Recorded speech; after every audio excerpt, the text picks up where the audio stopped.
자, 안녕하세요. 북스너 카페 여러분. 오늘은 이제 이승만 정권의 농지개혁 관련된 내용을 이제 볼게요.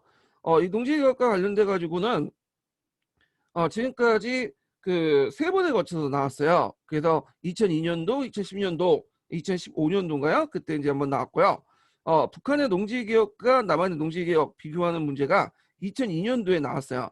그래서 이 농지개혁 안 나온 지가 한 5, 6년 됐기 때문에 시험 문제에 나올 가능성이 좀 있어요. 여기가 이제 중요한 시험 문제 그 주제이기도 하고요. 자, 그러면 이승만의 그 정권 때 제일 중요한 농지개혁 관련된 부분을 한번 내용을 이제 파악을 해보죠. 자, 여기 보면 이제 그 앞에 경제 시책 부분이 있는데 요거는 뭐 그렇게 중요한 건 아니니까 넘어가고요. 농지개혁 부분을 볼게요. 거기 이제 농지개혁법이라고 해서 뿌셈에 있는 사료고 내용이 있어요. 그래서 여러분들 공부하실 때 이 뿌셈 사료를 꼭 보시고요. 그러면 이제 그 배경을 이제 볼게요. 자, 일단 그 연원의 압력을 이제 볼 수 있겠죠. 그래서 이제 농지 개혁을 빨리 해라. 그리고 그 당시 이제 그 북한에서 농지 개혁을 했어. 그러니까 농민들 불만이 상당히 많을 수밖에 없겠죠. 그 당시 농민들은 이승만을 많이 지지를 했기 때문에 이승만 입장 볼 때는 이걸 빨리 해야 됐어. 잘못하면 자신의 어떤 정치적 기반이 뭐냐면 나라 떨어질 수가 있겠죠. 그리고 이제 잘 하지 않으면 이제 사회주의가 확산될 수 있고요. 그리고 당시 그 여러 정치 단체들도 강북 이전부터 농지 개혁을 하자고 이렇게 주장을 했고, 왜냐면 그 당시 상당수가 농민들이기 때문에 그렇죠. 국민들 상당수가. 그리고 강북 이후에도 여러 정치 단체에서 이 농지 개혁을 하자고 이제 주장을 했던 것도 이런 이제 배경을 해서 이제 주장을 했던 거예요. 자, 그래서 이제 한번 보면요. 1714번을 이제 볼게요. 정부 수립 후에 대한민국 정부가 해결할 가장 큰 과제는 농지개혁이었다. 자, 농지개혁은 실제로 농사를 짓는 농민들에게 토지를 나눠줌으로써 농촌 경제를 안정시키는 데 목적이 있다. 강복 이전뿐만 아니라 정부 수입 무력까지 농민 대다수는 남의 토지를 빌려 그 농사를 짓고 지주에게 지들을 바치는 소장농이었다. 그래서 강복 이전 독립운동단체들은 대부분 강복 후에 시행할 경제정책에서 꼭 농지개혁을 포함시켰고, 강복 후 대다수의 정치단체들도 어, 여기는 중복된 거예요. 포함시켰고 농지개혁 문제는 반드시 거론해야 했다. 네, 그만큼 농지개혁이 상당히 중요한 하도였다는 것을 이제 볼 수가 있어요. 자, 목적 보죠. 자, 목적은 농지를 농민들에게 적절하게 분배를 해서 농가 경제의 자립과 농업 생산의 증진, 농민 생활의 향상과 국민 경제 균형 발전이 있고요. 요거는 이제 표면적인 목적이에요. 예.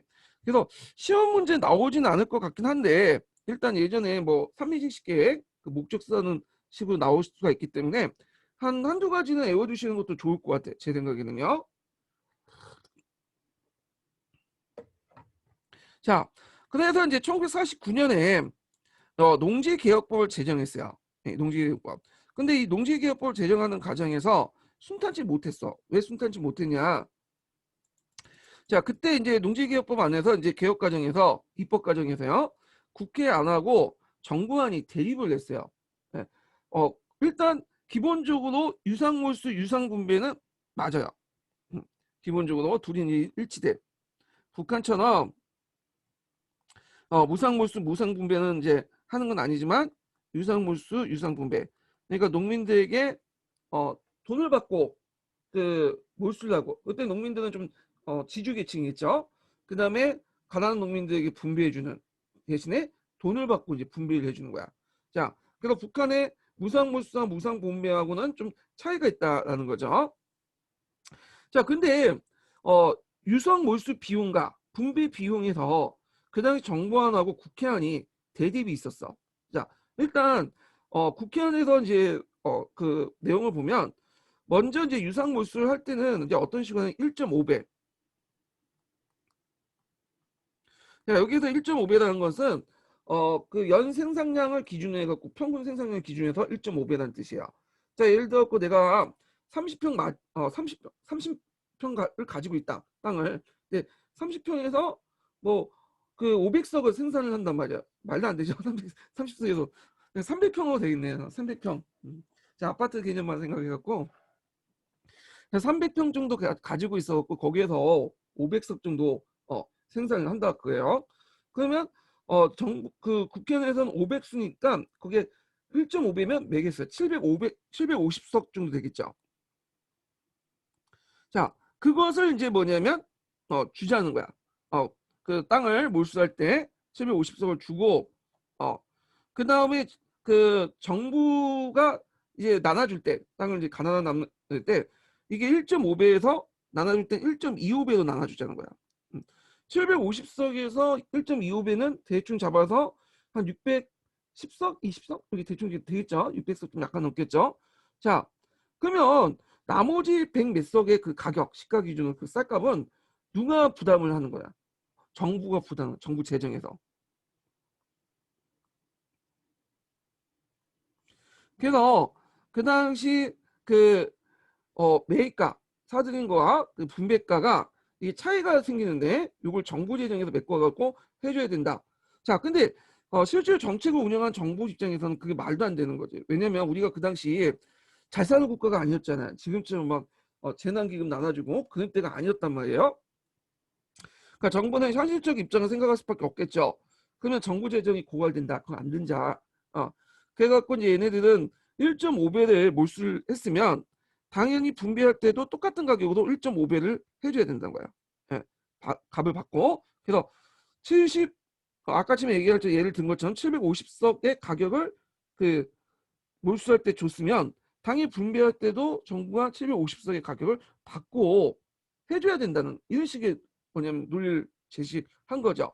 자, 그래서 결국에는 정부안과 국회안이 이렇게 대립을 하고 있다가 일단 국회안을 밀어붙였어. 국회가. 그래서 이 당시 그 매수가고 그다음 분배가가 이렇게 이제 차이가 나는 이런 식으로 이제 밀어붙인 거죠. 그리고 지금 당장 또 돈이 없으니까 당장 일시불로 지불하지 못하니까 그걸 이제 농지증권을 발행을 해요. 농지증권을. 그리고 농지증권을 지주한테 발행하고 그걸 갖고 있으면 일종의 정부 채권이죠. 그걸 가지고 5년 분할 상환을 해주겠다. 그러니까 일종의 할부로 이렇게 분할 해주겠다. 그런 거야. 근데 그, 그 당시 농지증권을 받았던 그 지주 입장 때는 당장 돈이 급한데 무슨 5년 분할, 5년까지 언제 기다려? 예. 그러니까 이거를 이제 채권 시장에 그냥 갖다 팔아버린 거야. 매물로. 그러면 채권이 갑자기 이제 많이 나오면 공급이 많이 나면 채권 가격이 어떻게 있어? 떨어질 수밖에 없겠죠. 예. 그래서 이제 그때 이제 싸게 그 당시 산업자본가들 그러니까 좀 돈 있는 부르주아색들이 그걸 사들게 된 거죠. 그러면서 그 과정에서 이제 농업자본이 상업자본 같은 그런 결과를 불러일으키죠. 자, 그래가지고 이제 했고요. 물론 이제 주위에서 볼 것은 지주대칭이 산업자본가가 됐던 게 아니네요. 아니라 농지유권을 매개로 해갖고 농업자본이 상업자본을 해갖고 산업자본에 투자를 하기 시작했다. 이렇게 이제 보시면 돼요. 자, 그러면 이제 구체적인 내용을 한번 볼게요. 자, 정부가 재정 능력으로 농지개혁법 시행이 불가능하니까 원래 처음에 의회안을 통과시켰잖아요. 못하겠다고 배째아웃식으로 나와버린 거야. 그래갖고 이제 그 의회에서 원래 초안은 그 당시 그 보상액과 상한액 있죠. 예, 이런 것들을 달리 뒀는데 이거를 이제 뭐냐면 동일하게 수정해요. 1.5, 1.5배로. 그래서 다시 이제 제정해서 1950년에 정식으로 공포하죠. 근데 그것도 이제 한국 전쟁이 일어나니까 못했어. 어. 그래서 이제 언제 했냐? 한국 전쟁이 어느 정도 이제 가라앉은, 그러니까 한국 전쟁이 이제 약간 그 고지전으로 대치하는 그런 상황에서 이제 다시 시작됐어요. 이때가 1951년 한 말 정도 된 거죠. 자, 그러니까 실제 농지개혁의 의미가 없어져요. 왜 없어질까요? 일단 지금 농지개혁이 초안이 발표될 때가 1949년, 이것도 시행되지 않다가 50년에 가서 또 발표를 했고요. 수정 발표를 했고, 이거 실제로 실행된 것이 51년 말 정도야. 그러면 지지들이 바보가 아닌 이상은 어떻게 됐어요? 이미 자기 땅을 갖다 팔았겠죠. 그 당시 매수가보다도 정부 매수가보다 비싸게 갖다 팔았겠지. 그리고 이전부터 농지 개혁을 한다는 소문이 돌았으니까 다 갖다 파는 거야. 그래서 실제 농지 개혁의 대상이 됐던 토지들은 별로 없었다는 거죠. 예. 그게 예전에 한번 시험문이 나왔어요. 자, 그거 좀 기억을 해두시고요. 자, 그러면 일단 법 제도 내용상 그 기준을 볼게요. 자, 기준은 예전에도 얘기하는 3정보 이상이야. 대지주의 농지를 대상으로 했다. 그와 대비해서 이제 그 북한의 농지 개혁은 중소지주 친일파를 대상했죠. 네. 우리나라는 친일파가 척결이 안 됐기 때문에 일단 친일파는 배제됐다는 거, 네. 이런 것도 이제 공통점이고요. 그리고 국가가 아까는 유상 몰수와 유상 분배를 한다. 그래서 몰수가하고 분배가가 원래 차이가 있었지만 재정 문제 때문에 동일하게 있죠. 근데 이제 북한 같은 경우에는 토지 개혁을 무상 몰수와 무상 분배를 한다. 요 기억을 해두시고요. 근데 이제 북한의 토지 개혁의 또 한 가지 다를 점이 뭐냐면 작년 그 개정교육과정부터 이제 작년에 09년 개정교육과정부터 나왔는데 북한의 토지 개혁에서 볼 때 무상 몰수, 무상 분배했다. 분배를 할 때 소유권을 준 게 아니에요. 북한은 소유권을 준 게 아니라 소유권 기본적으로 사회주의권 누가 갖고 있어요? 토지의 소유권은. 예, 이거는 국가가 갖고 있죠. 이거는 어떤 사회주의권은 다 똑같아. 예전에 구소련이라든지 지금의 중국도 소유권을 국가가 갖고 있어요. 다만 토지나 건물의 임대권을 용인할 수 있는 사용권을 갖고 있는 거야. 근데 이제 중국 같은 사용권을 보통 99년으로 해놓죠. 반영구적 해놓고 그것도 세금 좀 내면 또 연장할 수 있어. 그러니까 실제로 소유권을 갖고 있지만 명목상 그런 거야. 북한도 이 소유권을 준 게 아니라 사용권을 준 거죠. 용인권을. 그렇기 때문에 매매나 양도나 그런 것들을 못해요. 저당을 잡히거나. 예. 그래서 보통 소유권을 갖고 있으면 매매도 할 수 있고 양도도 할 수 있고 그리고 이 은행에 저당을 잡혀가지고 빚도 빌릴 수 있죠. 돈도 빌릴 수 있고. 자, 그래서 매매 양도 저당이 되는데 북한에서는 이게 안 된다는 거예요. 이거 꼭 기억을 해주세요. 예. 자, 그래서 이제 이런 식으로 개혁을 했다. 그래서 이것이 02년 후에 남한의 토지 개혁과 그 관련돼서 나왔는데 북한의 토지 개혁 내용도 그 당시 교과서에 실려 있어. 그래서 그거 한번 보세요. 되게 보면 이제 뭐 자빨들 좀 싫어하시는 분들은 북한의 토지 개혁 나오면 별로 안 좋아하더라고 북한에 가서. 근데 여러분들 공부하려면 이념을 떠나야 돼. 네. 내가 이거 지금 사회주의다 해서 그 뭐냐면 공부 안 하겠다 그러면 떨어져. 예. 그래서 공부 그 아는 거하고 그걸 믿는 건 또 다른 문제니까.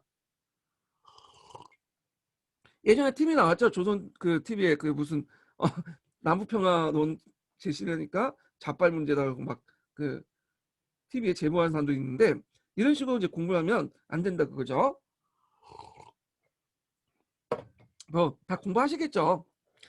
자, 하여튼 그 당시 이제 그 북한의 토지 개혁 내용하고 남한의 토지 개혁 내용 그걸 좀 비교를 해보시면 되고요.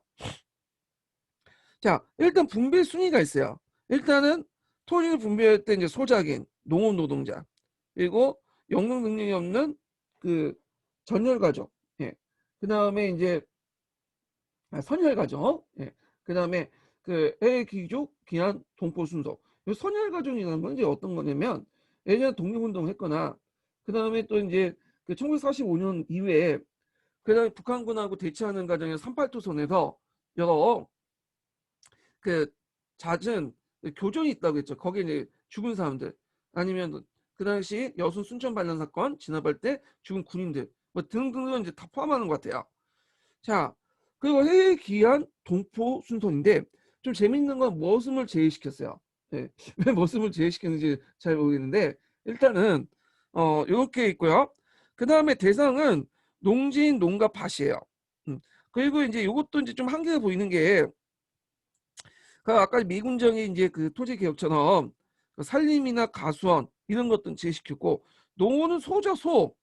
예, 소는 당연히 제시켜야 될 것 같아요. 왜냐면 소는 엄밀히면 부동산 아니잖아요. 동산이지. 자, 상환 방법은 지주의 보상액이 평균 생산 1.5배, 농민 상환은 1.5배. 그래서 정부안이 실질적으로 이제 뭐냐면 실행됐다. 그리고 아까 상환 기간도 농지증권을 발행해서 그 당시 5년 분할 상환이야. 그래가지고 그 농지증권을 발행했다. 이것도 같이 기억을 해두시면 될 것 같아요. 그 밑에 토지개혁 과정의 정부안과 국회의원 대입 내용, 제가 국편에 있는 내용들 적어놨으니까 한번 읽어보시고요. 자, 한계를 보죠. 한계가 예전에 시험 문제 나왔어. 자, 여기 토지개혁의 한계는 일단 3헥타르 그 이상의 지주토지, 그러니까 3정보 이상의 지주토지를 소작인데 강매 현상이 일어났다는 거. 그러니까 이제 아까 얘기처럼 실시하는 과정에서 제대로 이게 한 번에 실시하는 게 아니라 북한처럼 이렇게 급속하게 실시하는 게 아니라 뭐 농지개혁하겠다고 이제 미군 정부도 계속 얘기를 했잖아요. 거기다가 이제 한번 법 만들다가 또 시행하지 못했고 또 법을 만들다가 또 시행하지 못했고 전쟁 때문에. 그래서 실제 1951년 말에 가서나 실행했기 때문에 지지율도 바보가 아닌 이상은 어떻게 돼요? 파는 게 낫겠다. 그래서 그 당시 정부에서 보상값보다 좀 많은 토지를 남이나 소작인들에게 강매를 해서 강제로 처분했죠. 그 다음에 이제 앞에서 이제 농바신 땅을 가수원으로 전하는 등 실효성을 거둘 수 없고, 왜냐면 가수원을 뭐냐면 농지개혁에서 제외시켰고 이 논밭의 땅을만 지급했던 것이 가수원을 이제 안 하려고 했던 거거든요. 근데 실제로 가수원이 돈이 되니까 이제 이런 것들 했던 거고요. 그 다음에 그 농지개혁 기간 동안 전쟁이 반발했기 때문에 실제 1950년에 통과했다고 해도 실제 실시 연도는 전쟁이 좀 가라앉은 그 1952년 말에 가서나 진행이 됐다는 거죠. 그 다음에 이제 지주계층의 사전 강매에 따른 경제적 부담과 유산 분배에 따라 빈농대 곤란으로 자기 소지 농지를 자기가 이제 그 받아도 이게 이제 공짜가 아니니까 방매 내버려두거나 도망을 가버려. 그러거나 아니면 좀 돈 있는 분홍들이 경병을 해요. 그냥 돈을 주고 사들여. 그래가지고 신흥 지주계층과 그 밑에 소작제가 부활이 됐다. 네. 그래서 이제 부정적인 견해가 그런 견해들이에요. 물론 이제 이거에 대해서 또 다른 견해도 있어요. 긍정적인 견해도. 자, 그래서 요 내용들, 그 한계와 관련된 내용들이 예전에 시험 문제 나왔고, 특히 요 부분도 시험 문제 나왔으니까 좀 기억을 해주시고요.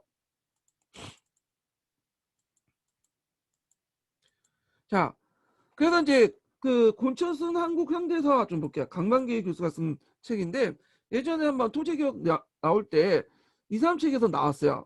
그래갖고 이제 이걸 볼게요. 자, 남한의 토지개혁은 8.15 후 5년 만에 실시되어 8.15 당시의 소작지 면적과 실제 분배된 농지 면적의 사이에 큰 차이가 있다. 농지개혁 실시되기 이전에 이미 많은 소작지가 개별적으로 매매되어 개혁이 불철저하게 한 것이다. 표 2에서 볼 수 있듯이 1945년 말 현재 소작지 면적은 38%만 개혁됐어요. 그러면 그 전에 소작지가 그 많은 소작지가 어디 갔을까요? 이미 농지개혁 이전에 지주들이 갖다 팔아버린 거야. 예. 그래서 농지개혁의 실효성이 별로 없었다는 거야. 예, 이런 것들이요. 자, 그 다음에 근대적 농민 토지 소유는 농민적 분화와 자본가적 차진농 형성 같은 농업의 자본주의를 갖지 못했다.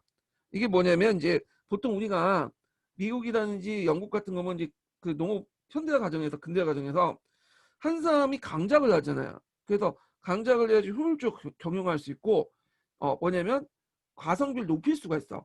근데 우리나라 같은 경우에는 그 당시 농촌의 인구가 너무 많고 산업화 이전이니까요. 그러니까 이제 뭐 농지 개혁을 해서 땅을 나눈다고 해도 실제로 강작이 불가능하죠. 오히려 농민들만 땅을 다시 분배를 해가지고 세분화시키는 그래서 그 자작농이지만 영세 자작농이야. 이 강작을 할 수 없는 구조야.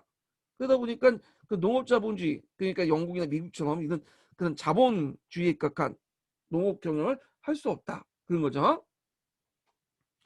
자, 그래서 이제 이런 내용들 좀 기억을 해두시고요. 그 밑에는 이제 토지 개혁에 대한 견해가 있어요. 이건 뭐 그냥 넘어가시면 될 것 같아요. 한번 읽어보시고.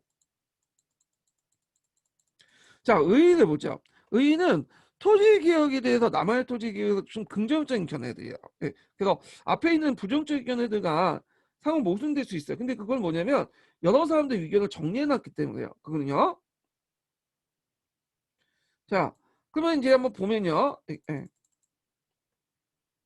일단 물론 여러 한계점도 있지만 사회적 지배계급은 지주가 사라졌다는 거. 예. 지주 계층들이 사라졌고 상당수 농민들이 자신의 땅을 가지고 직접 농사를 경작할 수 있다. 자장농을 뭐냐면 출현됐다는 거죠. 그래서 정근대 사회부터 계속되온 지주의 수탈을 타피할 수 있었고 반봉건적 지주의 토지 소유. 그러니까 일제시대부터 근대적 토지 소유를 한다고 했지만 실제 고유의 소작농이나 지주 소작 관계가 계속 남아 있었죠. 예. 그런 것들이 완전히 폐지됐고 근대적 농민 토지 소유가 확립됐다. 그래서 상당히 의미를 뒀는데 저는 근데 개인적인 생각에서는 요거보다는 오히려 그 박정희 때 산업화가 훨씬 더 컸다고 봐요. 이 농촌사회 구조에. 왜냐 박정희가 산업화하면서 이제 농사를 지어갖고 얻는 이익보다는 그 공장이나 도시로 가서 이제 얻는 수익이 더 많기 때문에 그 2천 환경 형성 때문에 당연히 젊은 사람들이 농촌에 빠져나와서 어디로 간 거야? 도시로 간 거죠.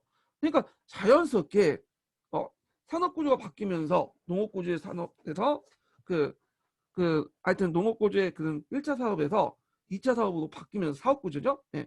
사업 구조가 바뀌면서 이렇게 이제 자연스럽게 변경이 됐다. 이렇게 봐야 옳을 것 같아요. 제 생각에는요. 제가 예전에 한번 그 어떤 분한테 얘기를 들었는데 지금은 그 농촌에 가 보시면 젊은 사람이 없대요. 젊어도 뭐 60대 이상 정도밖에 안 돼갖고 다 7, 80대 고령자들이야 그분들. 근데 그분들이 그 나이에 물론 팔팔한 분들은 직접 농사를 지을 수 있겠지만 그때 누가 농사를 짓겠어. 그러니까 실제 땅을 누구한테 맡기냐면 농업 알지 농업 그 농업 중앙회에서 맡기는 거야. 그 지역 농협회에. 그런데 맡기면 농협에서 트랙터 몰고 전문 그 기사들이 와갖고 농사를 지어준다고 하더라고요. 예. 그래서 요즘에는 그렇게 안 한대요. 예. 그래서 일종의 자장농도 없어졌어 지금 농촌에서는. 예. 자 안타까운 현실이지만 그래요. 두 번째로는 이 토지자본들. 예. 토지자본들이 상업자본이나 산업자본으로 전환될 수 있는 기회를 가졌다. 이때 토지자본들은 뭘 통해서 농지증권을 통해서 이 농지증권이죠. 정부가 일시로 준 게 아니라 채권을 발행했다고 했잖아요. 그게 이제 채권 시장에 훅 넘어오면서 쌍값으로 넘어와. 그러면서 이때 이제 그 산업 자본가들 이런 사람들이 그걸 사들여. 그래서 그 지주가 산업 자본가가 되지는 않았지만 이 농지증권을 계기로 해서 상업 자본가나 산업 자본으로 전환될 수 있는 기회를 가졌고요. 그러니까 국가 발전에 상당히 도움이 됐다는 얘기죠. 그리고 국가적 독점적 성격이 강화하는 자본주의 체제로 편입했다. 국가 중심의 어떤 자본주의 체제의 바탕이 되었다. 뭐 이런 내용이야. 자, 그러면 이 관련된 내용을 한번 읽어볼게요. 자, 여기 보면 1721번하고 1722번 부분 발제 좀 해볼게요. 자, 1721번 같은 경우에는 그 농지개혁의 어떤 직접적 간접적 효과와 관련된 내용인데요. 첫째, 농지개혁은 식민지화에 형성되어 지주제를 철폐하고 한국 농업을 농민적 토지 소유에 기초한 자연농 중심의 생산체제의 형성을 유도해야 됐다. 둘째는 지주하에서 농지 소유를 둘러싸고 발생한 소작인과 지주 사이의 소작쟁이가 불신됨으로써 사회경제적 안정에 크게 기여했다. 셋째는 농지개혁은 농업의 소득과 농민 소유를 보다 형평의 원리에 맞게 재분배했다는 데 기여했다. 뭐 그 나름대로 긍정적인 견해를 제시했고요. 그 다음에 1722번을 보면요. 자, 지주들은 농지 매수에 대한 보상으로 정부에서 지가증권, 농지증권 같은 걸 받았죠. 이 지가증권은 농지 가격을 5년으로 나눠서 그의 공정비가를 계산하여 현금으로 보상받는 것이다. 따라서 일부 대지주들은 지가증권을 담보로 융자를 받아 공자를 부담하는 산업자본가로 전환됐다. 근데 이게 주의할 건 일부 대지주제예요. 여기서는. 근데 나머지 지주들은 그런 생각을 못했고요. 대부분 지주들의 토지자본은 산업자본으로 전환으로는 정부의 구상 큰 성과를 거두지 못했는데, 그러나 여기부터 보시면 상인들과 자본가 기업들은 이 지가증권을 계속 사다 들여서 귀속자호선을 부여받는 등 자본을 축적하게 됐다. 그러니까 정부가 원래 의도했던 것은 지가증권을 바탕으로 해서 아까쯤에 융자를 받든 등등 해갖고 그 당시 뭐 공장을 만들어서 농업자본가가 산업자본가로 변신하는 걸 좀 원했는데, 실제 그거는 일부에 불과했고 대부분은 이거 지가증권 갖다 팔았다는 거죠.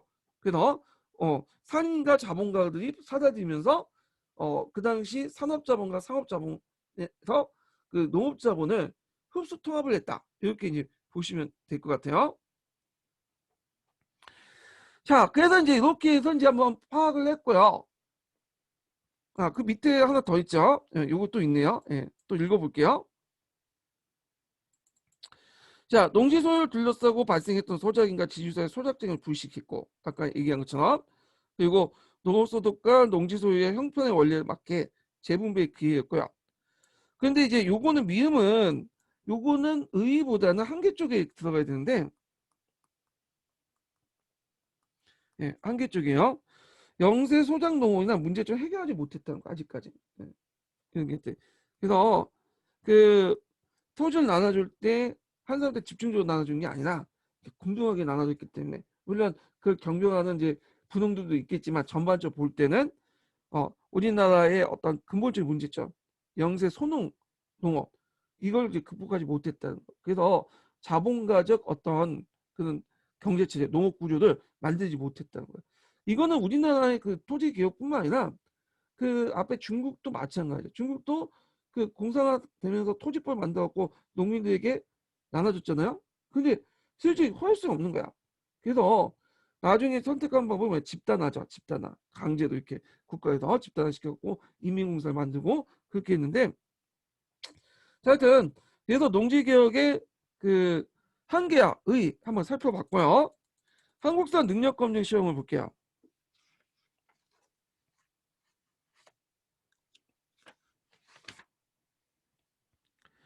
자, 다음은 1950년에 남한에서 실시한 농지개혁에 대한 설명이다. 옳은 것을 고른 것은. 자, 무상물수와 무상분배 원칙이 적용됐다. 이건 북한이죠. 그 다음에 지주의 토지나 가옥, 임야의 그 분배에 대해서 했다. 토지죠, 토지. 토지인데 토지도 뭐와 무엇이에요? 농가 반만 대상으로 하는 거죠. 뭐 가소이나 이런 것들은 제외시켰고요. 그 다음에 정부가 수매한 농경지에 직접 경작한 농민에게 3정부 한정에서 분배했다. 맞죠? 그냥 소작제도가 폐지됐고, 아까 이제 긍정적인 평가 중에 그 내용이 있죠. 경제와 유전에 입각한 경제 발전을 마련했다. 맞죠? 이것도 물론 이게 부정한 사람도 있겠지만 일단은 긍정적 견해 중에 하나이기 때문에 여기는 답이 포함되어 있어요. 그래서 답이 디귿과 니으니까 5번이 되겠죠?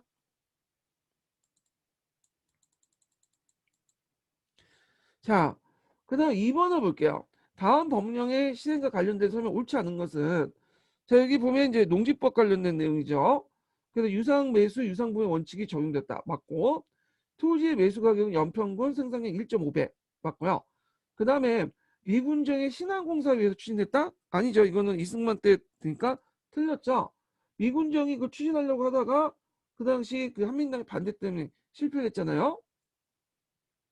그다음 농지의 분배는 그 농가의 3정부를 초과할 수 없었고 지주 계급이 몰락해서 자장농이 계기가 됐다. 뭐 이런 내용들. 자, 3번 문제는 각자 풀어보세요. 이거는요. 그리고 이제 1950년에 이제 한국은행법 같은 거 이렇게 말했죠. 중앙은행이죠. 그래서 중앙은행을 만들었고, 그 다음에 이제 북한으로부터 이제 전력 공급이 중단되죠. 이게 이제 왜 중단되냐고 얘기했죠. 50 단독 선거 이후에 북한이 그냥 끊어버렸어. 싸가지도 없는 것들이. 그래서 미국의 협조로 이 수력과 화력 발전소를 이제 했는데, 특히 이제 수력보다는 화력 발전소를 많이 만들었어요. 단기간에 빨리 만들 수 있는 게 화력이에요. 네. 그래갖고 이제 이런 화력 발전소를 많이 만들었다는 거. 자, 그다음 6.25 전쟁이 끝난 후에 이제 6.25 전쟁 복구 산업을 볼게요. 그 당시 미국과 이제 우리나라 우방이 출자한 자금으로 한국의 재건과 구호산업을 전개했다. 그래서 유엔의 한국재건단이 만들어져서 산업부흥에 큰 역할을 했고요. 그 다음에 저는 이제 그 한국 정부에서 여러 문제 뭐냐면 재정 복구를 추진했는데 전후 경제상이 상당히 힘들었죠. 그래서 경제 재건 자금으로서 이제 산업 복구 채권 및 산업 금융 채권을 발행했어요. 예. 이거는 이제 국내에 이제 자본들 끌어다가 그 산업 그 경제를 복구시키겠다 그런 건데, 이 채권 발행은 정부 입장할 때는 국가 빚이에요, 빚. 채무죠. 그래서 이제 058을 지정했는데 300산업 관련된 내용인데 이건 좀 뒤에 얘기하고요.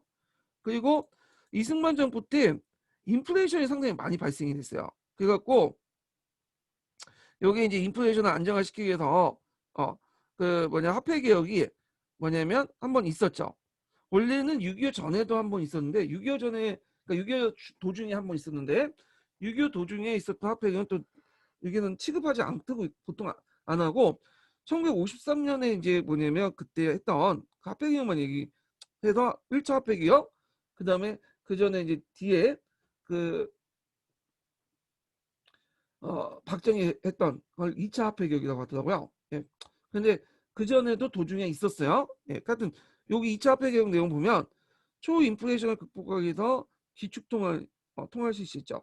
그렇지만 실패해서 물가 억제를 못했다는 거. 이때 2차 화폐 개혁의 특징은 원화를 하나로 전환했던 거야. 그래서 100안, 뭐 200안 이렇게 했는데 이때 다시 이제 이 화폐 개혁 이후에 미군정이다. 그 박정희 군정 때 실시한 화폐 개혁은 다시 하나를 원화로 이렇게 바뀌었죠. 그 다음에 이제 일본인 공장의 불화, 적산 불화죠.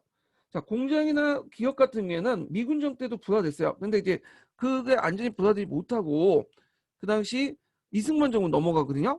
그래서 이게 관련된 법을 만들고 그 당시 이제 기속재산을 처분을 했어요. 이거요. 되게 어떤 사람들에게 처분됐냐면 이 기속 기업체를 처분할 때 되게 값싼 가격으로 매매를 했는데 주로 친미 관료들, 기업가들, 그러니까 예전에 친일하거나 미국에 유착된 관료들이나 기업까지 다 차지했어. 그래서 얘네들이 어떤 식으로 이제 받았냐, 그거를 당연히 그 국가 관료와 정치가들, 자본가들이 유착이 됐죠. 그래서 관료 독존 자본 형성되는데 요때 이제 정경 유착이 문제가 됐던 거야. 그래서 이는 정경 유착을 통해서 많은 이득을 챙기니까 나중에 부정축제금지법, 축제처리법인가? 처벌법을 만들었잖아요. 부정축제 처벌법을. 그래서 이런 것도 이제 항목했다. 이렇게 보시면 될 것 같아요. 그래서 이제 한계는 생산 산업의 부진. 왜냐하면 이제 소비재 중심으로 했어요. 소비재, 300산업. 왜 소비재 산업이었냐면 그 당시 이제 그 미국이 원조 물자가 다 소비재였어요. 이게 또 왜 안 돼?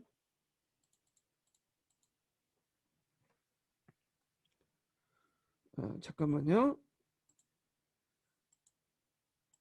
에휴, 이것도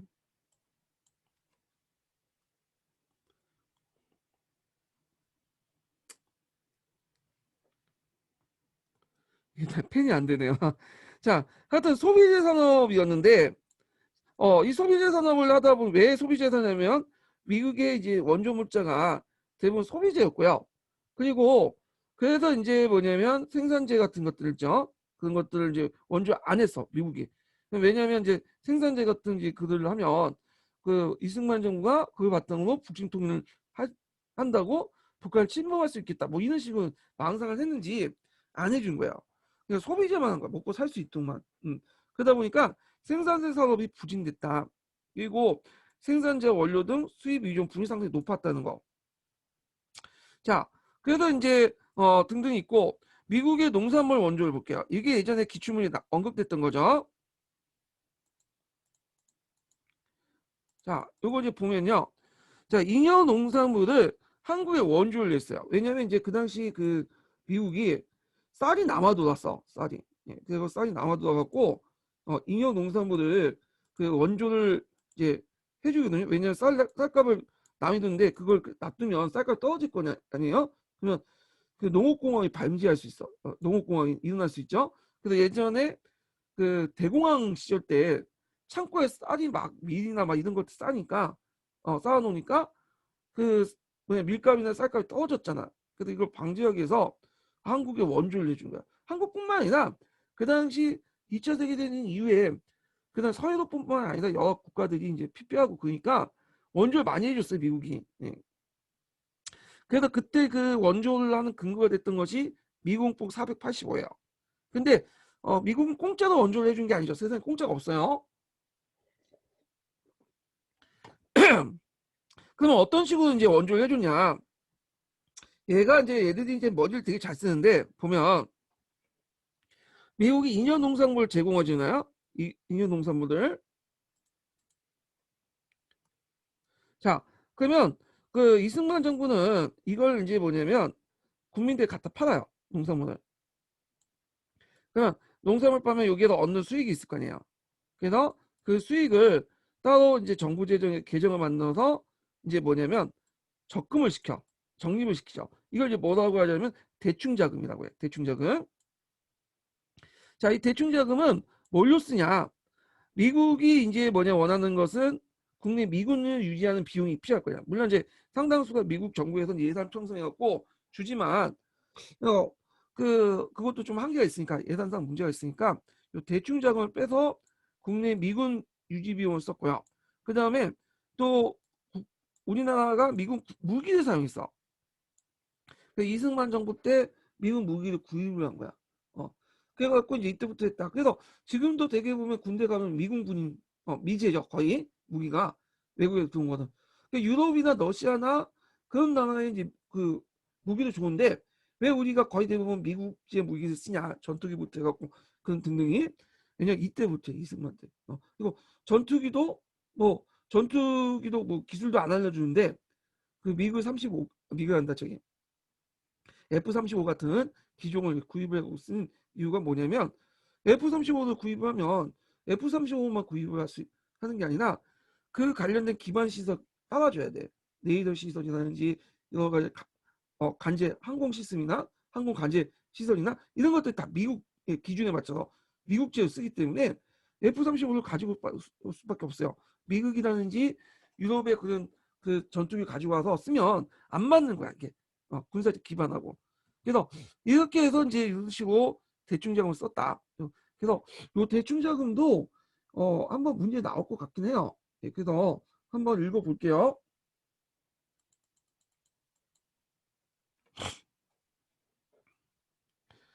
자, 1725번을 읽어볼게요.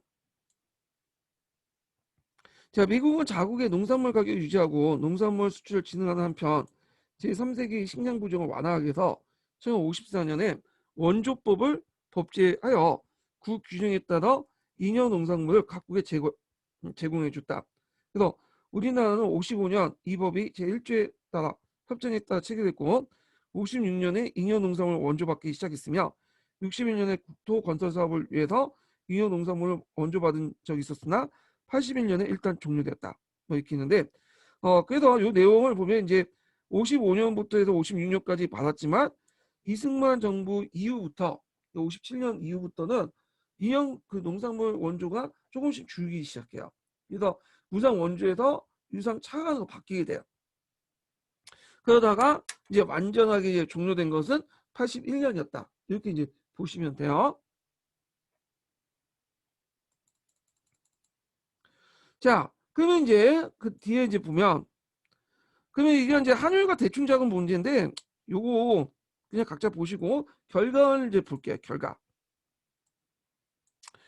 결과는 이제 예전에 이렇게 기출문제 나왔는데 어 일부 기업가와 관료민 정치가들 막대한 부를 축적했고요. 왜냐면 이런 농산물 원조를 받는 과정에서 기업가 관료들이 유착을 했어. 그래가지고 이렇게 했다는 건데 요걸 좀 이해하려면 어떤 걸 이해하려면 좀 그 분배 과정을 좀 이해할 필요가 있어요. 앞에는 잠깐 제가 짤막하게 설명을 했는데 미국이 이제 인연 농산물 정부에 제공해 주잖아요. 근데 미국 정부가 한국 정부에 직접 주는 게 아니에요. 어떤 식으로 주냐면 미국 정부가 이제 특정한 은행에 계정을 만들어놔. 그래서 거기에 달러를 예치시켜요. 달러를. 그래놓고 자금을 예치시켜놓고 한국 정부한테 그 기업을 통해서 사오라고 해요. 그러면 한국 정부가 그 당시 이제 기업을 선별해. 어떤 정부가 가서 그 쌀을 받아올 것인지. 그러면 이제 서로 입찰을 할 거 아니에요? 쌀이 아니라 밀이겠죠? 예, 밀을 받으려고 입찰을 할 거 아니야. 그러면 그 과정에서 정부하고 그다음 정부 관료들과 정치가들 그 당시 또 뭐냐면 기업인들 유착이라는 거야. 뇌물 썼겠죠. 그러면 일단 입찰권을 줘. 그 사오는 권리들. 그러면 이제 그 기업가가 미국에 가요. 그래서 미국 가서 정부가 보증인 그 권리 증명서를 보여주면 그 당시 이제 그 은행이 미국 정부부터 받은 그 돈을 주는 거예요. 돈을. 그래서 그 돈을 가지고 뭐냐면 쌀을 미를 사오는 거야. 그래야지 미국 정부 입장부터는 이게 시장 가격이 형성될 수 있는 거 아니에요? 그리고 나서 그 수출을 해오고 그것을 갖다 파는 거야. 예. 그런 과정에서 막대한 이득을 챙기는 거야. 그래서 형식상 무상이지만 실제로 미국이 달러를 은행에 예치시켜 가지고 그 당시 한국 기업가들이 미국에 가갖고 사오는 형식이 되는 거죠. 예. 자, 그래도 이제 이렇게 있고 그 다음에 이제 이들이 이제 정치가들이 막대한 부를 축적하고 관료들이 축적하다 보니까 부정부패가 확산이 되고 일반 민중들의 상대적 빈곤감, 그다음 낭비적 소비 이런 것들이 이제 조장이 됐다. 그리고 이제 그 당시에 300산업이 발전됐는데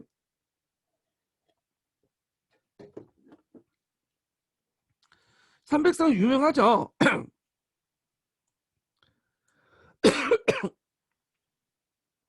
자, 300산업이 뭐냐면 앞에서 얘기는 미국의 원조 물자들이 상당수가 이제 뭐냐면 소비재거든요. 그래서 이때 이제 재본, 재당, 연방지를 바탕으로 발전했어.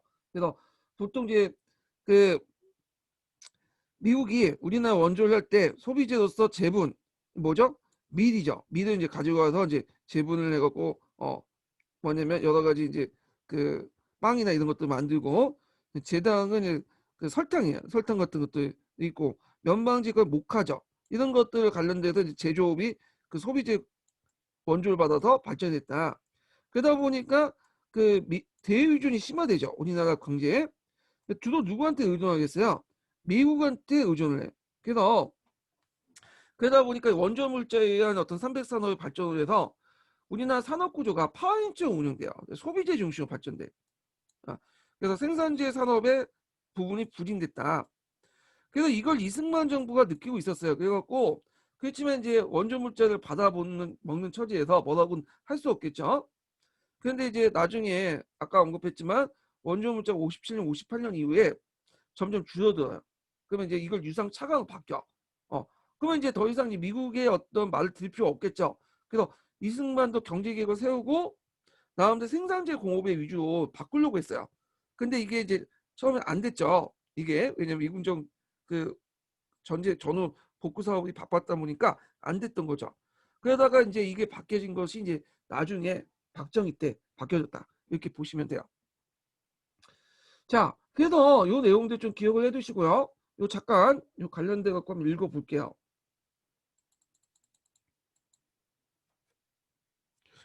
1929번 한번 읽어볼게요. 자, 1950년대 공업은 공업과 농업관, 그리고 채굴공업과 기공공업관, 그 다음에 그 연료와 동업공업관의 가공공업관의 유기적 연계가 결여됐다. 그래갖고 생산의 지역적 배치가 불합리하게 이루어졌으며 공업의 영세성과 기술성의 낙후성이 두드러졌다. 자, 원조 물자가 대부분 그 소비자이기 때문에 소비와 생산의 불균형이 이루어졌고 심각한 실업 문제가 야기됐고요. 1950년대 가장 중요한 산업은 명방지, 밀가루, 설탕 같은 이른바 300산업이었다. 미국은 자본 축적이 미약한 한국의 소수 자본가에 원조를 집중적으로 배당했고 특혜를 주면서 자본가를 육성했다. 미국이 아니라 한국이야. 한국 정부가. 예. 한국 정부가 그걸 이제 특혜를 받았고 한 거야. 이거는 좀 하이탄 내용이 좀 잘못된 건데. 자, 그리고 이제 어떤 문제점이 있냐? 일단 산업 발달 정치화, 실업자 증가. 앞에 이제 300산업 같은 경우에는 소비재 생산이기 때문에 노동 고용이 그렇게 많지가 않아요. 예, 그 당시 대규모 했던 것도 아니고 생산재 공업을 좀 했어야 되는데 그러다 보니까 일자리 창출을 잘 못했어. 그러니까 실업이 증가될 수밖에 없고 아까 얘기했지만 이제 정부와 유착하는 과정에서 적산을 분배받거나 그런 과정에서 신흥 재벌들이 등장을 하게 되고요. 그때 우리가 이제 알고 있는 이병철 같은 사람도 이제 등장한 거죠. 원래 삼성 그 상해다 일본 일제시대 때 만들었지만 삼성이 클 수 있었던 거 이런 것들 다 이제 요건과 연결된 거야. 자, 60년대 수출 주도형 경제 성장 바탕이 됐고 뭐 나름대로 의미가 있죠, 이거는요. 자, 국내 식량 사정은 완화했지만 권력 유지의 기반으로 가도 도입과 가잉 도입과 그리고 국내 곡물가 하락과 곡물가 하락 및 면화 및 재배 농가가 몰락됐다. 그래가지고 이제 쌀 농사만 이제 짓게 돼요. 쌀이 그래도 이제 되니까 쌀의 단작가가 가용됐다. 그리고 만성적인 식량 수입국 전락되는데 지금도 그렇죠. 우리나라가 쌀만 지금 자급자족됐지 쌀 자급도 80년대 들어와서 자급된 거예요. 그전까지 자급되지 못했죠. 그래서 이제 거의 대부분 밀이라든지 여러 물자들 이런 것들은 다 수입해서 쓰잖아요, 지금요. 자, 그 다음에 그 앞에 이제 그거 그 설탕, 면화, 밀가루 이것들 300산업은 이제 요거 연결돼서 보시면 되고 가공사업은 자, 근데 미국의 경제 부담으로 1958년부터 무상 원주에서 유상 차관으로 전환됐죠. 그러면서 이제 조금씩 경제 개발해서 생산재 공업을 투자를 해서 경제 자립을 위한 경제 개발 수입을 시도했지만 시도만 한 거지 실질은 되지 못했다. 이렇게 보시면 돼요. 자, 그래서 이제 이런 내용들 좀 기억을 해두시고, 자, 이렇게 해서 이제 한번 받고, 서포트지 인증번호를 알려드릴게요. 서포트지 인증번호. 서포트지 인증번호는 그 15번이에요. 15번. 지금 펜이 안 되기 때문에 제가 이렇게 쓸게요. 펜이 약이 다 든 것 같아.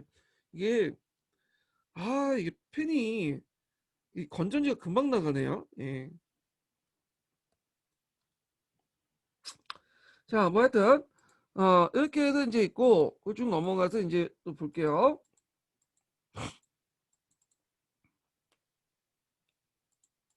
자, 박정희 정권의 경제정책 볼게요. 박정희 정권의 경제정책 부분도 예전에 시험문제 나왔어요. 몇 번. 그래서 나올 가능성이 있는데, 박정희의 경제정책 특징은 당연히 수출주도형 성장 정책을 포방했다. 원래는 이제 박정희가 그렇게 생각했던 건 아니에요. 이 사람은 이제 내수 경제를 바탕으로 성장을 하려고 했는데 잘 안 됐죠. 자본도 적고 그 국내 자본도 끌어들이다가 안 됐고요. 그래서 이제 수출만이 살 길이다. 살 길이 돼갖고 수출을 주도 이제 경제로 바뀌게 돼요. 예.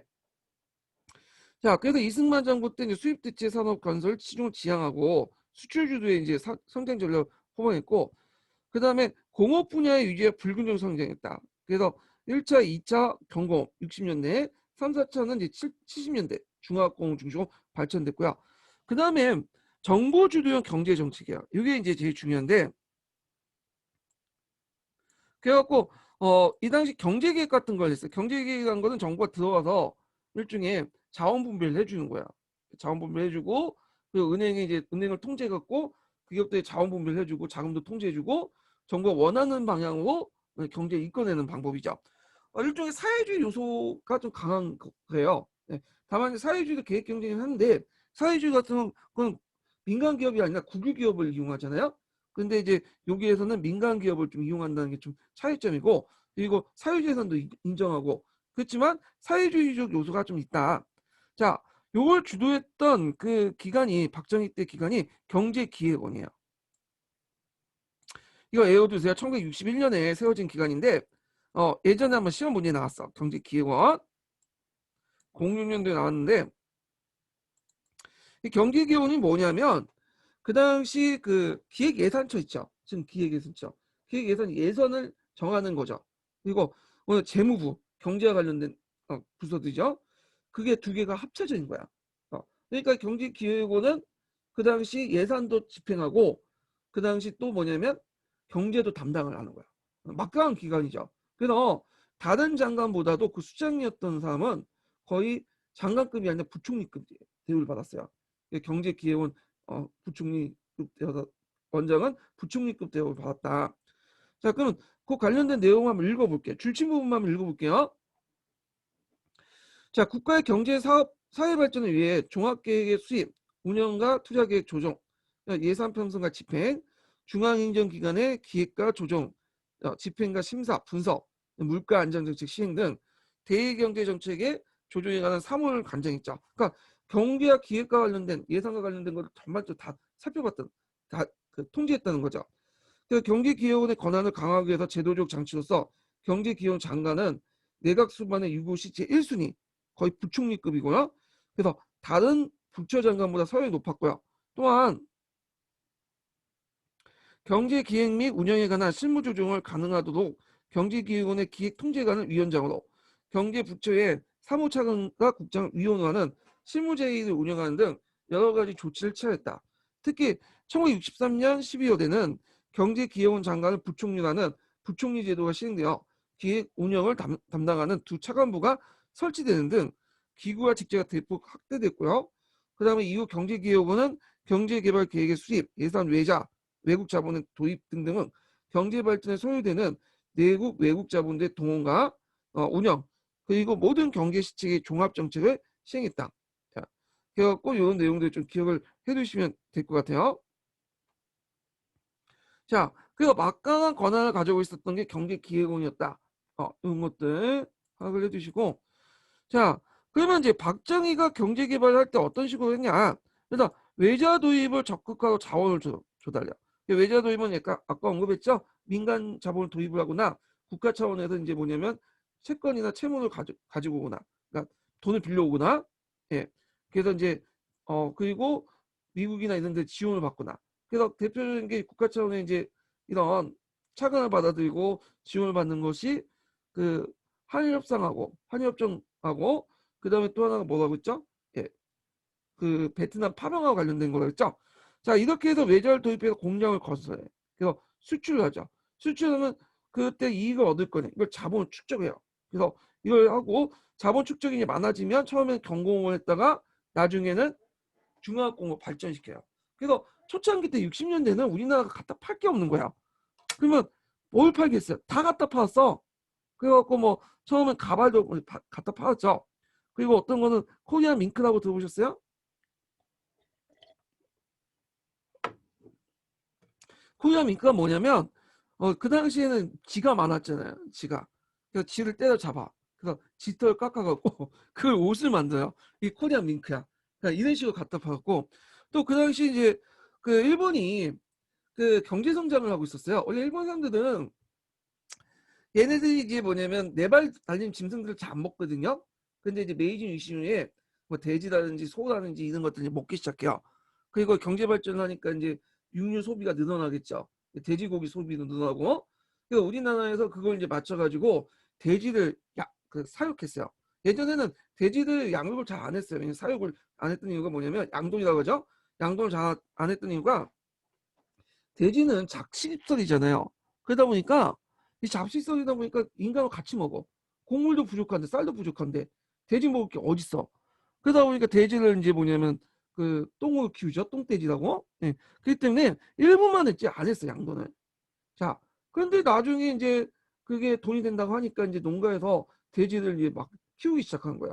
대규모로. 그래서 등심이나 안심 같은 것들 주요 부위들은 일본인들이 좋아하는 것은 수출해요. 그럼 남은 게 먹겠어요. 네. 그 당시 이제 남는 게 삼겹살, 그 당시 뭐 삼겹살, 족발, 그다음 내장들, 부산물도 있죠. 이런 것들만 남아. 근데 일본인들은 이거 안 먹거든. 다른 데 나라 사람들 이런 거 잘 안 먹어요. 우리나라 사람이 먹는 거죠. 구워 먹었잖아, 그걸. 그래서 삼겹살도 먹고, 족발도 먹고, 그다음에 곱창도 먹고, 그러면서 이때부터 이제 돼지와 관련된 그런 부산물 요리가 발달된 거야. 잘 하고. 근데 요즘에는 그걸 많이 먹더라고. 안심 등심보다 삼겹살 되게 좋아하잖아. 전 세계의 삼겹살이 우리나라 다 와요. 그래가지고 일단 그런 식으로 뭐냐면 갖다 팔았건 다 팔았단 말이야. 초창기 때는요. 그럼 어느 정도 자본이 축적됐죠. 돼지 팔고 집 팔고 그다음에 뭐 농산물 갖다 팔고 그래서 그걸 가지고 이제 종잣돈을 또 마련해가지고 그 뭐냐면 뭘 만들었냐? 그 면방직 그 공장을 만들었어요. 이제 섬유사업부터 출발한 거죠. 그래서 섬유사업에서 돈을 버니까 또 이제 이걸 가지고 이제 그 중화학공업도 만들고 전자사업도 하고 그런 식으로 이제 뭐냐면 사업을 확장시켰던 거죠. 그런 측면에서 박정희가 욕을 많이 얻었지만 제가 아까 몇 번 말했죠. 경제정책을 잘 세웠어. 이 사람이. 그걸 인정해줘야 돼.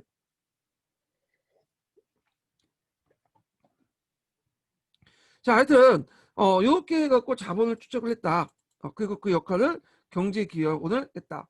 그래서 그 당시 이제 그 내용들 좀 기억을 해두시고요. 이것이 예전에 기억 시험문에 나왔으니까 파악을 해주세요. 자, 그다음에 경제개발 정책을 실시했죠. 그래서 이제 보통 그 1공화국 때는 7개년, 3개년.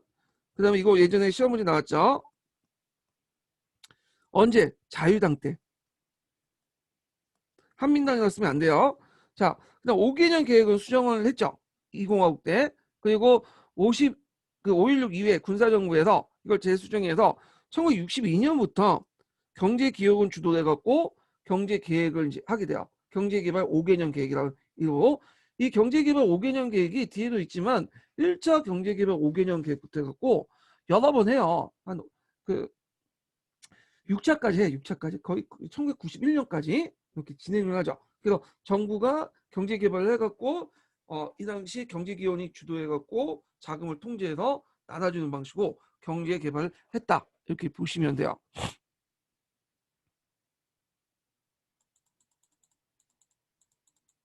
자, 그 당시 군정 때는 이때 군사정부는 이제 박정희 때요. 재벌을 해체하고 처음에는 정부가 중심의 경제개발을 했다고 했죠. 그래서 이제 이런 구상을 했어. 박정희 원래 사회주의에 물들었던 사람이기 때문에 사회주의 사고방식을 좀 많이 했어. 말로는 반공인데 하는 정책들 보면 사회주의 요소들이 많아요. 그래서 정부의 역할을 주면서 재벌들 경제개발에 적극 참여했다. 왜냐하면 국내 자본을 끌어다가 안 되니까 그러니까 그냥 정경련 만들어주고 우리가 외자 끌어오니까 우리 좀 끼워달라. 우리 용서해달라. 그러면서 이제 재벌들을 이제가 유착이 됐죠. 처음에 생각과 달리. 그래서 가공무역 중심으로 한 수출 주도형 경제개발 수입되고 베트남 전쟁 특수, 일본어 어떤 자금, 유상 그 원조 무상 원조단지, 유상 차관 이런 등등 해가지고 뭐냐면 했다. 물론 그 과정에서 여러 가지 문제점도 발생을 했어요. 예. 거기 이제 그 경제계획 발전 계획이 우리나라만 있었냐? 그건 아니에요. 그 당시 전후에 그 2000년 이후에 아시아 각국의 경제개발도 있었어.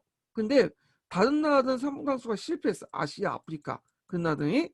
근데 유일하게 이제 뭐냐 우리나라와 대만과 그 당시 뭐 싱가포르 이런 나라들은 성공을 했던 거죠. 예. 자, 그래서 이제 이런 내용들 좀 기억을 해두시고 그 경제개발 5개년 계획을 볼게요. 경제개발 5개년 계획. 자, 보통 경제개발 5개년 계획은 그 아까 얘기한 참 6차에 거쳐 갖고 이제 진행했죠. 1차 경제개발 5개년 계획부터 해서 6차 경제개발 5개년 계획. 그래서 91년도에 이제 끝났다고 했죠. 자, 1차 경제개발 5개년 계획은 초창기 때야. 이때 자본도 없었죠. 근데 이때부터 이제 뭐냐면 그 당시 어떤 하냐면 전력과 석탄 에너지 지원 기간 산업을 확충하고요. 사회 간접 자본을 충실하여 경제 개발 토대를 형성했다. 그래서 이때 이제 팔 수 있었던 게 농업 생산력이니까 그 농산물이라든지 뭐 대지라든지 이런 것들 뭐냐면 갖다 팔았어. 예. 그래갖고 나는데 이제 농산물 위주의 이런 것들을 이제 갖다 팔았다는 거죠. 1차 산업 중심으로. 자, 그 다음에 2차 때는 이렇게 이제 자본을 축적을 했잖아요. 그래서 이제 좀 더 이제 좀 발전됐어. 그래서 이제 여기에서 보면 중화학 기계공업 건설의 산업 고도화를 이제 이뤘고요. 그 다음에 이제 여러 가지 경공업 제품도 갖다 팔았고, 요게 본격화된 게 3차 경제개발 때요. 그리고 마산의 수출 지역 조성이 있고, 그 다음에 그 경부 고속도로가 건설됐어요. 그래서 최근에 이제 문제가 됐던 게 경부 고속도로 이제 그 관련돼 갖고 있는데 경부고속도로가 아마 1968년인가 그때 잠깐만 68년 1970년이다. 1970년대 만들었어. 우리나라 최초의 고속도로가 서울 인천 간의 경인고속도로예요. 네. 그래서 두 번째가 경부고속도로 만드는데 이게 1970년이에요. 그래서 지금 몇 년 됐죠? 70년이면 아, 2020년가 50년 됐죠? 50년 전에 경부고속도로 만들었어. 경인고속도로보다 경부고속도가 크죠? 그 서울하고 부산 연결하고 우리나라의 어떤 중요 그 대동맥이 형성되는 거잖아요. 사회 간접자본이. 그래서 지금 그 예전에 50년 그 축하 기념식에 뭐 박정희 이름 빠졌다. 경부고속도로를 박정희가 주도했는데 박정희는 빼냐 이렇게 하는데 실제로 박정희가 주도를 했어요. 박정희가 주도를 했고 그때 경부고속도로를 이제 만들 때 말들 많았죠. 아 이거 만들어갖고 뭐하냐. 그래서 김영삼과 김대중은 배째를 하면서 거기서 또 배째는 시위까지 했고 되게 반대를 했어요. 그리고 돈도 없었어 솔직히 경부고속도로 만들 돈은. 그럼 어떤 식으로 만들었냐면 요때부터 강남 개발이 시작된 거야. 아 또 얘가 되네. 왜 강남 아시죠? 그 강남 상구, 송파, 뭐 서초 이런 지역 있잖아요. 강남구 이런 지역이 예전에는 거의 밀밭이었어요. 그냥 완전히 밀밭이 아니라 그 논밭이었죠. 논밭, 깡공촌이었어. 근데 정부가 요 강남 지역에 아파트 단지를 만든다고 이제 계획을 세운 거야. 그래서 그 당시 강남의 그 지주들을 불러다가 뭐냐 딜을 한 거죠. 그래서 땅이 있으면 땅의 50%를 정부에 줘라. 그럼 내가 여기 아파트 단지를 만들어주겠다. 그리고 그러면 땅값이 올라가잖아요. 그러면 너네들 갖다 땅 팔아라. 그 지주 입장할 때는 땅을 갖다 주지만 뭐 예전에 100원밖에 안 되는 한 평당 그 땅을 1,000원, 2,000원 올려주겠다니까 이익이잖아요. 그래서 갖다 기증을 한 거야. 그래서 정부가 그 강남 지역에 본격적 아파트 단지를 만들고요. 그리고 그 아파트 단지에 주로 이제 고위층 사람들 살게 하고 거기에 이제 각종 유명한 학교들 있죠. 고등학교 이런 걸 다 유치시키고 그리고 하여튼 이런 식으로 또 주점도 만들어놨어. 그 유흥지들 만들어갖고 세금도 면제시키고 땅값을 올리죠. 그래가지고 그때 이제 지주들도 강남 그 지주도 땅을 팔아가지고 졸부가 됐고 정부도 가지고 있는 땅을 갖다 팔아가지고 임대사업을 팔아서 그 자금을 가지고 어디에 투자하면 경부 고속도로에 투자한 거야. 예. 그래서 생각을 잘 쓴 것 같아. 그래서 강남 개발하고 경부 고속도로 확대는 서로 연결돼 있어요. 이렇게. 자, 하여튼 이런 식으로 기반 시설을 만들었다. 자, 그러면서 이제 2차 때 들어오면서 점점 우리나라하고 그 북한의 경제력이 균형을 이루게 돼요. 그러면서 이제 자신감이 이제 회복되면서 남북 대화가 개최되기 시작했다는 거죠. 그래서 3차 경제개발 5개년은 이제 1970년대 들어왔었죠. 이때부터 이제 본격적 중화학공업이 추진돼요. 예. 그리고 중동 건설 해갖고 5.1달러 해갖고 벌어들이죠. 예. 그래서 새마을 운동도 전개하고요. 이런 것도 있는데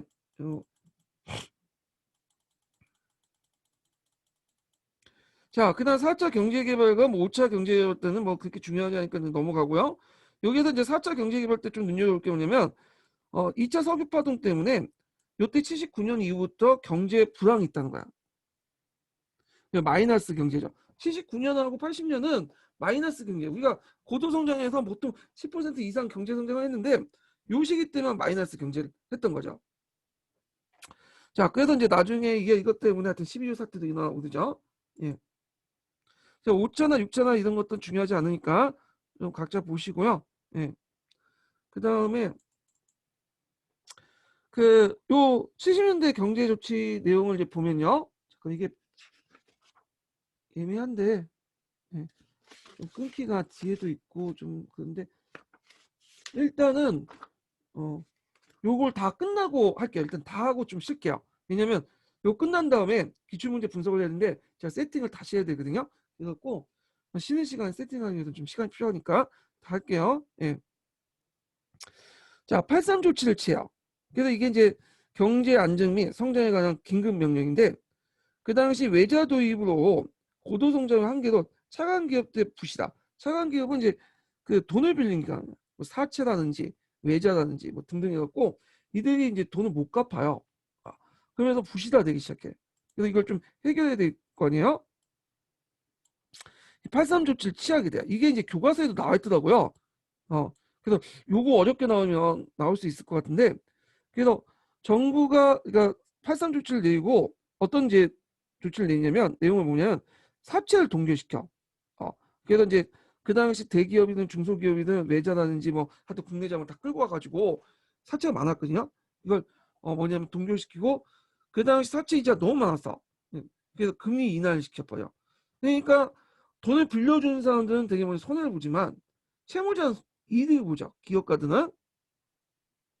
자, 그래서 이제 이런 경우 해가지고 사채를 빌려줬던 소자산가들은 재산을 강탈당하고요. 예. 그리고 이제 그 산업 합리화 자금을 공급받는 기업들은 또 특혜부를 받죠. 그래서 자금도 공급을 해주고. 그러면 이게 누구한테 돈이 몰리면 누구한테는 돈이 안 간다는 소리거든요. 이게 돈을 공급을 계속 할 수는 없잖아요. 인플레이션 때문에. 그러면 누가 되게 은행 대출할 때 그러니까 이제 기업 대출은 늘어나면 그만큼 그 민간 대출은 그 소매 대출이라고 하죠. 그것은 뭐냐면 그 줄어들 수밖에 없어요. 줄어드는 게 아니라 그 대출에 대해서 받을 때 인플레이션 그 대출금리 올라갈 수밖에 없겠죠. 그러다 보니까 당연히 이제 물가가 상승되고 그 다음에 또 기업들이 이제 돈을 받았으니까 그걸 또 뭐냐면 돈을 막 돌리는 과정에서 인플레이션이 일어나고 등등 해갖고 서민들의 채무 부담 증가. 그 다음에 기업들이 돈 받아갖고 경기를 뭐 활성화하는 과정에서 돈이 갑자기 풀어지니까 인플레이션 증가 등등 물가 상승이 일어났다는 거예요. 예. 그래서 그 물가 상승을 막으려고 했지만 실제로 안 됐다 그거죠. 예. 그래서 요거 83 조치, 사채 동결 조치, 이거 산업 합리화 자금 지원 등등 하는 83 조치 내용이 그 교과서에 있으니까 꼭 기억을 해주세요. 이거 나올 수 있고. 그 다음에 12치 특별조치도 예전에 한번 기출에 언급됐었어요. 그래서 이거 1974년 이게 1차 석유파동 이후죠. 그래갖고 그때 석유파동 이후에 기업들이 힘드니까 수출을 좀 원활하게 해서 그 환율 평가 저달래요. 환율 평가하는 건 환율은 뭐죠? 달러 가격을 기준으로 해갖고 말하는 거야. 그래서 환율 평가 저달하는 것은 그 평가 환율이 내려갔다는 것은 뭐예요? 달러 값이 내려갔다는 거고 환율 올라갔다는 것은 환율 상승은 달러가 값이 올라갔다는 거야. 예. 그럼 평가자들은 뭐야? 이것은 그 평가자들은 원화를 기준한 거야. 원화 가격이 뭐냐면 달러에 비해서 내려갔다는 거야. 원화 가격 그럼 달러 가격이 올라가겠죠. 그럼 달러 가격이 올라가면 환율이 상승하면 수출 기업 입장에서는 되게 편한 거죠. 왜냐면 우리나라 그 기업 가격 제품이 그만큼 떨어진다는 소리 아니야. 가격 경쟁이 올라간다는 소리죠. 예. 자, 하여튼 그런 식으로 해갖고 기업들 편의를 봐주고 대신에 석유 가격은 관련된 또 석유 가격 관련된 그 제품들이 많죠. 그럼 요금을 인상시켰다. 그래서 내수 서민 경제를 뭐냐면 희생시켜갖고 수출을 증대시키는 그런 방향을 취했고요. 그 다음에 부가가치세를 실시했어요. 이것도 교과서에 나오는데 부가가치세는 뭐냐면 지금도 있죠. 예. 우리가 어떤 그 서비스라든지 제품을 쓸 때도 부가가치세가 매겨져 10% 정도.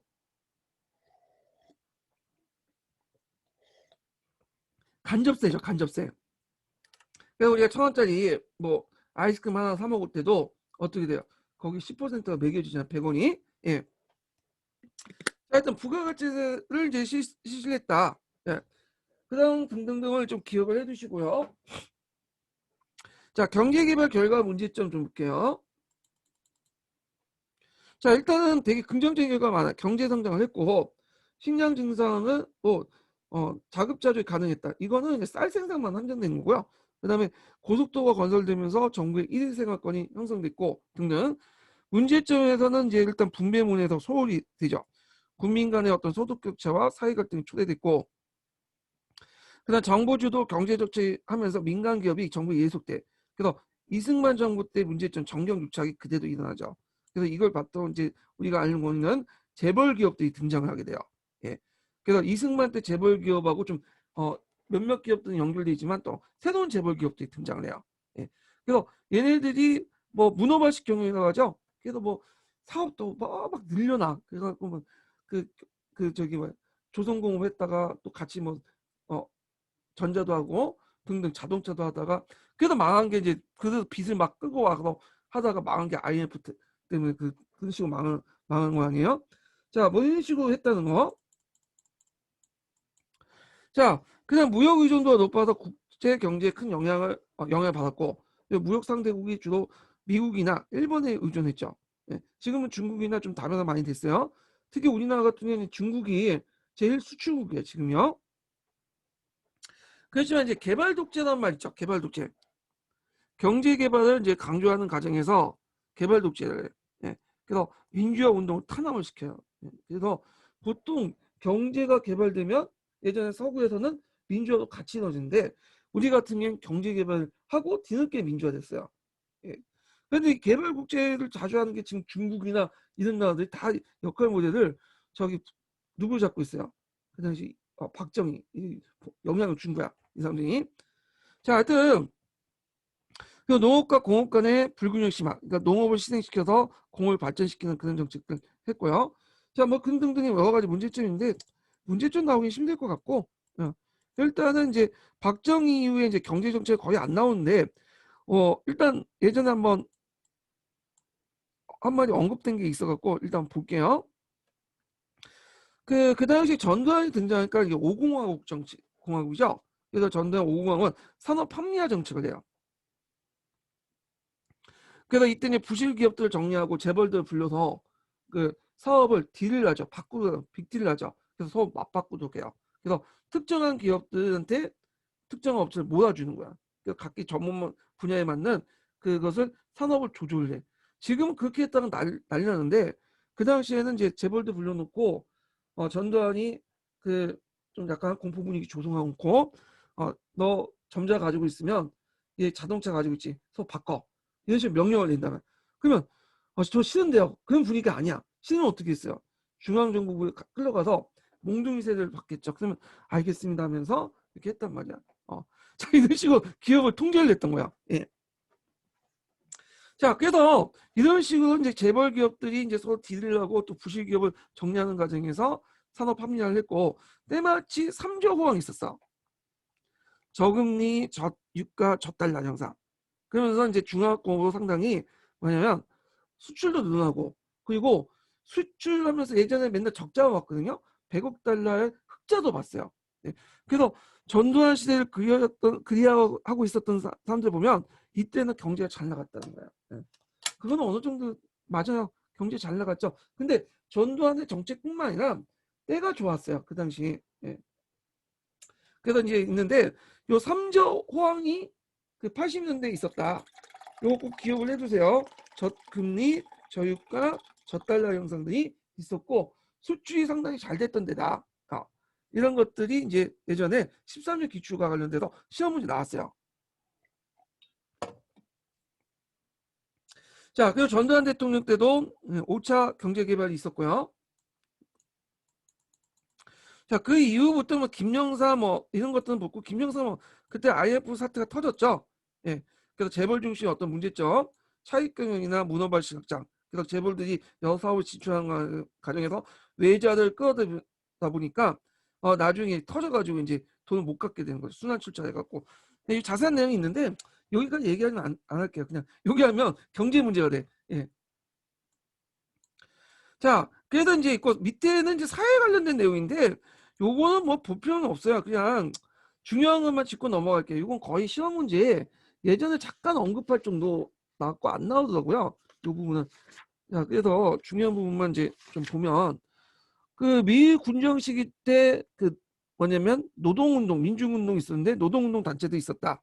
그래서 노동운동 단체들도 자익계통하고 우익계통, 자익의 정평과 우익계통의 노총 이런 식으로 양분돼 있었고요.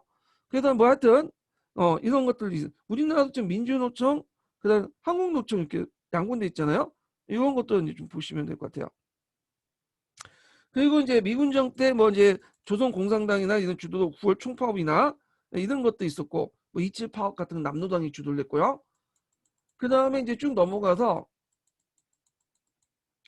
그 당시 이제 그 경제개발 시기 때 노동운동 보면 노동운동 배경 보면 산업화 진영에 따라서 노동자 수의 급증, 저임금 이런 것들, 열악한 노동환경에 의한 노동자의 비참한 생활, 빈부교차, 그리고 이제 정부가 노동운동을 통제했지. 수출을 안정적으로 하기 위해서는 노동운동을 통제할 필요가 있었다. 해갖고 통제를 했는데 그때 이제 노동운동이 활성화됐던 것이 뭐냐면 전태일 분신 사건이에요. 이게 상당히 중요하니까 기억을 해두세요.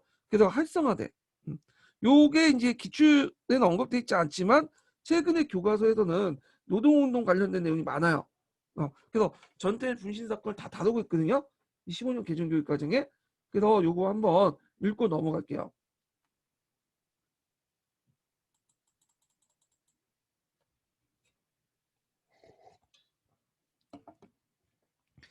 자, 1970년 11월 동대문 평양시장 재단사였던 전태일이 근로기준법을 준수해라. 요것도 꼭 기억을 해두세요. 예, 근로기준법에는 최저임금 시행, 뭐 최저임금 시행이나 8시간 노동제 이런 것도 있었어요. 물론 잘 지켜지지 않았지만, 자, 근로기준법 준수하던 구호와 함께 자기 몸을 불살려 사회에 큰 충격을 주었다. 당시 노동자들은 고도성장에 그늘에 가려 열악한 노동 조건과 낮은 임금 속에 고통을 받고 있었는데, 전태일 분신 사건은 사회 각계계층뿐만 아니라 노동자들이 스스로 각성하는 계기가 되었다. 그래요, 노동계에서 강복 후에 단절됐던 노동조합 건설, 그 다음에 노동 조건의 개선을 요구한 노동운동이 다시 시작됐다. 그리고 대학생들도 상당수가 노동운동에 들어왔죠. 자, 그래서 요거 같이 기억을 해두시고요. 그래서 한번 노동운동 나오면 전태일 분신사건 중심 한번 나올 것 같은 느낌이 들어요. 자, 그래서 이제 뭐 밑에 뭐 대통령 드린 글에서 전태일 관련된 글 있고, 뭐 여성운동은 요즘에 뭐 나올지 모르겠는데 한번 각자 보시고, 예. 그다음에 뭐 6.25 전쟁의 산업화 도시화 진전 해갖고 6.25 전쟁 이후에 이것도 한번 각자 보시면 될 것 같고요. 그다음 뭐 달동네가 형성돼 갖고 그 아파트 단지가 건설하는 과정에서 강주 대단지 사건이 일어났다. 예전에 아까 언급했죠, 전 시간에. 그리고 이제 그 1970년대 우리가 알고 있는 새마을운동이 일어났어요. 그래서 농촌사회 발전을 위해서 시작됐고, 일제 농촌진흥운동인가요? 거기에 영향을 받았다는 의견도 있어요. 예. 그래서 국가주도했고 박정희 독재와 유신체제를 뒷받침해줬다. 예. 새마을운동, 환경운동 각자 읽어보시고, 그다음 사회보장제도 해갖고 의료보험제도와 국민연금제도가 있었는데, 의료보험 같은 경우 우리가 이제 그 의료보험제도 지금 시행하고 있잖아요. 요게 아마 출발점은 박정희가 마련을 했을 거예요. 예. 그래갖고 이게 이제 그 전두환 때 80년대부터 확대됐거든요. 원래는 의료보험이 그 공무원 군인들을 위해서 만들어 놓은 제도인데, 이게 이제 전 국민으로 이제 확대돼요. 80년대 들면서. 그리고 이제 그건 잘 만든 것 같아. 의료보험 제도가 만들어지면서 싸게 병원 이용할 수 있잖아요. 미국 같은 데 가면 감기 걸려도 병원 가면 보통 100만 원, 200만 원 달라고 해요. 코로나 때문에 이번에도 1억, 2억 달라고 하고. 예. 자, 하여튼 이런 것도 있고, 국민연금제도 많이 많죠. 김대중 대통령 때 만들어진 것 같은데, 하여튼 이건 80년대가 아니라 90년대 만들어진 거예요. 그건. 자, 그래서 이제 이런 등등의 이제 사회보장제도가 있었다. 그 다음에 이민의 진과 국외 동포 사회는 각자 읽어보시고, 거기 이제 한국학 연구를 볼게요. 자, 50년대에 일제 청산을 강제를 이제 먼저 말소하는 과정에서 한국학이 발견했어. 한국학 하면 뭘 그죠? 우리나라의 문화나 역사나 그다음에 한글을 연구하는 거죠. 왜냐면 그 당시 이제 35년 동안 이렇게 하다 보니까 외국이 많이 나왔잖아요. 그래서 1950년대에 한글 학회에서 예전 일제시대 때 만들려고 했다가 중단됐던 우리말 큰 사전을 완강해요. 요거 꼭 기억을 해두세요. 이게 예전에 연도 물어봤어. 1957년에. 예. 그렇기 때문에 한 번 더 물어볼 수가 있어요. 이 부분을. 교과서에도 나와 있고요. 그럼 한번 읽어볼게요. 자, 여기 앞부분은 각자 읽어보시고, 1947년 10월 그 첫 건인 그 을을 문화사에서 발행됐으며, 그 뒤를 이어서 그 두 건이 1949년 5월 5일, 3건이 50년 6월 1일, 4건이 57년 8월 30일 등등 해서 했고, 1, 2건의 책명은 조선말 큰사전이었고, 여건이도 조선어학회으나 조선어학회가 한글학회로 개칭됐죠. 3건부터 큰사전이라는 이름으로 했다. 그래서 요게 예전부터 이제 조선어학 사전 편찬을 해서 이제 만들려고 하다가 조선어학회 넘어가고요. 그래서 그 도중에 몰수당했잖아요. 그래갖고 예전에 말했죠, 서울대 창구의 원고를 그 뭐냐 차단해서 했던 거죠. 자, 그 다음에 또 했던 게 사상계야. 자, 사상계도 예전에 한번 공군의 기출문제 연도를 봤어. 이승만 정부 때 발간한 건데 1953년에 발간됐죠. 요 사상계도 유명하지만 사상계를 만든 장준하도 유명해요. 이 사람이 일제시대 때 그 합동병으로 끌려갔어요. 근데 이제 일본군에 있다가 타정을 해가지고 강복군에 가서 그 당시 독수리 작전도 참여를 하고 그랬던 사람이거든요. 상당히 민족주의자야. 예. 그래서 이제 이 사람이 참가한 게 1953년에 사상계고 여기에 이제 이승만에 대한 비판도 많고요. 이 사상계가 나중에 박정희 대통령 때도 계속 박정희 정권을 비판하는 그 역할도 해요. 그래갖고 이제 그 나중에 사상계에서 뭘 실었냐면 그 오족이라는 시를 실었어요. 오족 김지하에 그 5명의 도둑놈들 해가지고 그다음 경제개발 과정에서 여러 가지 이득을 챙긴 사람들 비판했는데 이 오족 때문에 폐간 처분 받았어요. 예. 그리고 나중에 이제 유신책 정부를 비판하다가 의문의 추락사를 당하게 돼요. 그래갖고 이제 그게 몇 년 전인가요? 한 7, 8년 전에 그 시체들을 다시 검시를 해봤더니 이게 그 단순히 실족사가 아니라 누가 둥기를 쳐가지고 떨어져서 이제 죽었다고 판명됐죠. 아마 박정희가 시켜서 죽였을 것 같아. 제 생각에는. 그래서 이제 요 내용 좀 기억을 좀 해주시면 되고요. 요 장중하. 자, 그 다음에 이제 학회와 연구기관 성립에서 요거 중요한 건 아닌데 예전에 한번 시험 문제 나왔기 때문에 얘기를 하는 거예요. 대한민국 학수원이 만들어져요. 대한민국 학수위. 아이고.